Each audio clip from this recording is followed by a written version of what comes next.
अस्सलाम वालेकुम गाइस, क्या हाल है? आई होप कि आप सब खैर से होंगे। तो यार बहुत दुख की बात ये है कि प्राइजेज़ इंक्रीज़ होने वाली हैं कल से। और जो लोग बेचारे कह रहे थे कि प्राइजेज़ कम होंगी उनके लिए धचका लग चुका है और कल से न्यू प्राइजेज़ आ चुकी हैं। न्यू लिस्ट जारी कर दी गई है यामाहा की जानिब से और 24,000 से लेकर 29,000 रुपये तक का इजाफ़ा किया गया है। न्यू लिस्ट जारी कर दी है। 5 जुलाई से ये न्यू प्राइजेज़ होने वाली हैं। उसके अलावा सीडी और इसकी 125 की भी बात करते हैं, होंडा की भी। सबसे पहले हम प्राइजेस देख लेते हैं।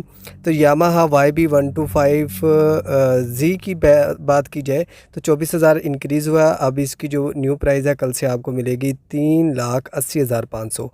यामाहा YB125ZDX तो 26,500 के इजाफे के बाद अब इस बाइक की जो न्यू प्राइस है 4,08,000 रुपये हो चुकी है।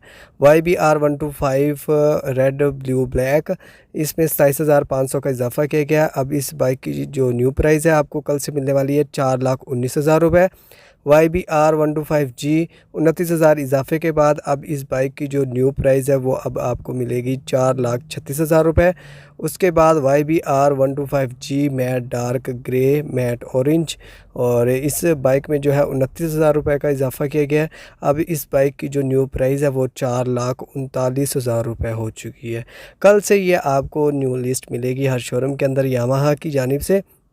और अगर हम बात करें होंडा की और सुजुकी की, तो अब आपको इतना अंदाज़ा होना चाहिए कि अगर यामाहा की तरफ से प्राइसेस को इंक्रीज़ किया गया है तो ज़ाहिरी बात है कि अब होंडा की तरफ से भी प्राइसेस को इंक्रीज़ किया जा सकता है और सुजुकी की तरफ से भी जो प्राइसेस हैं बाइक की वो चेंज की जा सकती हैं। तो ये जो लिस्ट मैंने आपसे शेयर की है ये कल से आपको तमाम शोरूम्स के अंदर मिलेंगी। और ये जो लिस्ट है ये 5 जुलाई से आपको तमाम शोरूम में मिलेगी। Thanks for watching. अल्लाह हाफिज़।